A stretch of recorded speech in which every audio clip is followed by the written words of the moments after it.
Through until 2 o'clock here on BBC Radio Solent. From Disney now to finance, always been a popular subject on this programme when we get advice for you and talk about all sorts of different elements of finance, from inheritance tax through to savings, all that kind of stuff. Even more so, this subject has been more prevalent since the cost of living rise has really bitten. But what about educating youngsters? Well, there's been criticism in the past that schools just don't do enough to educate kids about personal finances, but a charity is doing its bit to combat that. MyBank's aim is to empower young people, it says, to take charge of their future by bringing money to life. Toby Brazier is Regional Education Officer for the South and joins me here in the studio this morning. Toby, thank you ever so much for coming into the programme. This is a fantastic idea.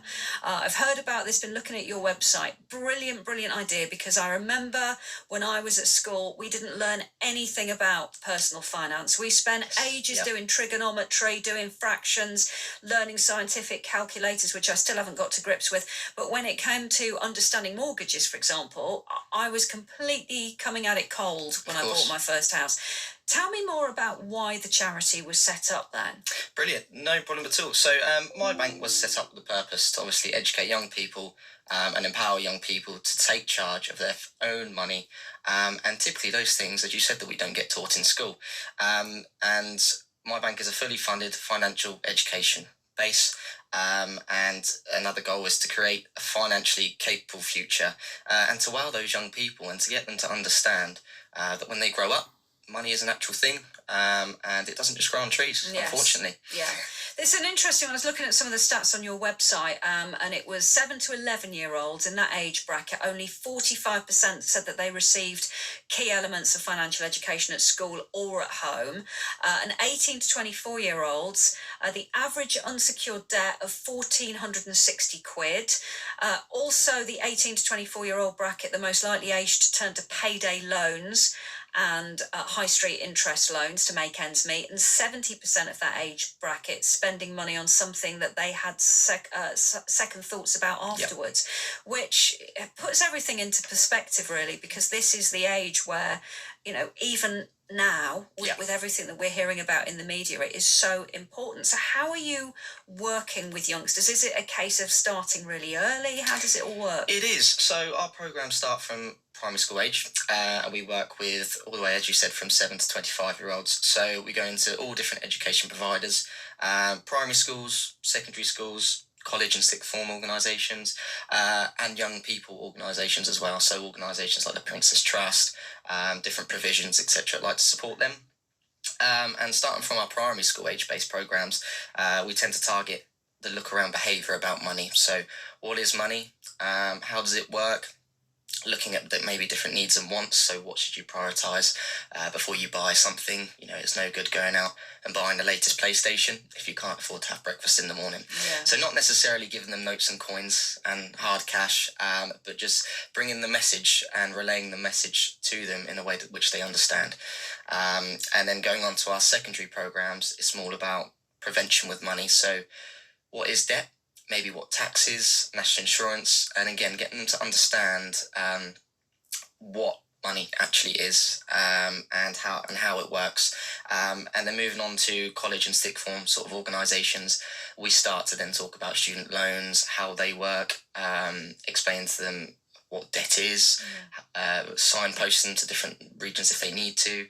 And then our young people programmes are more designed to basically survival. So, okay, you can now go and get a loan, you can do this, you're a lot more exposed to what money is, you may be living independently.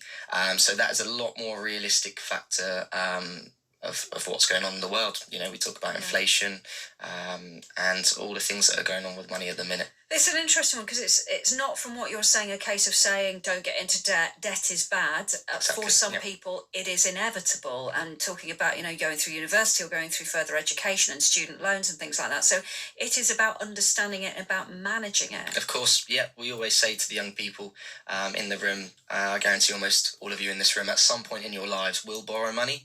And again, it's relaying that factor of it's okay to borrow money as long as you understand the process and how it works. You know, if you want to buy a house or if you want to buy something very expensive, 9 times out of 10 you are going to have to borrow money for that in the future. But our job is to expose them and educate them as to what interest is, how it works, the different ways of borrowing, different ways to pay for things, and just giving them all of the options, and then they can go away and then choose what they would like to do from that. I guess in an ideal world, a charity like yours shouldn't even exist, because this sort of stuff should be covered on the syllabus.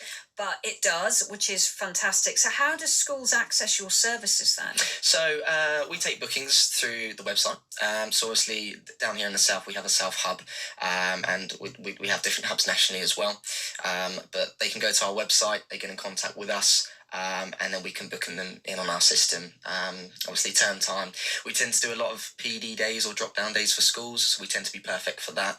And we can, as I said, we see more than one class a day, so we can mix and match our sessions to match them. And it's very hands-on, isn't it? It's very interactive. Yeah, exactly. So we we're not going to give them physical notes and coins and cash, etc., but we relay the information over with fun interactive activities, PowerPoint-based sessions as well, get them to get up. How would you pay for this? What would you do in this situation? Yeah. So obviously in our primary age programs, we've got comics that we give the guys. We have different packs that they can take away with them. We have cards that they can look at, and we just put it into a real perspective of what money is and what to do with it in the future, basically. And what about the education that young people are getting at home? I mean, when you go into schools and to organisations and deliver these sessions, are you surprised by how little knowledge there is, or actually are youngsters getting that information from parents and guardians? Oh, it's very interesting. You'll go into some places and some areas and some organisations, and they'll surprise you.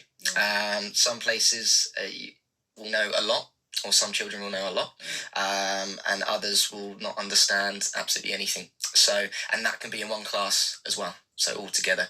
But you can hear some stories of you can tend to see which children have, you can hear about it at home, and which ones have never heard the word money before in their lives, or what salary is. So that's something that we do talk about at the lower age programs, is what salary is, how does it work. Half may know, half may not, and it's quite interesting to see. Yeah, and how do you get your funding then to keep running as a charity? So we have some key funders. So Quilter is one of our big ones in the south. SGN Gas Network, they tend to fund us as well. We've got a new program that's to deal with energy. So energy consumption, how money works with that, and then Money Supermarket as well tend to give us some funding towards all of these programs. So it's great to keep us running and to keep us going and to keep us delivering these programs, which is amazing. Really good idea. If people want to find out more, then give us your web address, because I'm calling you MyBnk, but there's no A in it. Yeah, there's no A. It's MyBnk with no A. So it's www.mybnk.org, because we're not a real bank, basically, from my understanding of that one. Oh, okay. That's why we've dropped the A. MyBnk.org. Have a look online, and maybe if you're affiliated with a school or an organisation with young people, it'd be a really good idea to get in touch. Toby, thank you ever so much for coming into the studio today. Toby Brazier from MyBnk here in the south, here on BBC Radio Solent. 28 minutes past 11. This is Tina.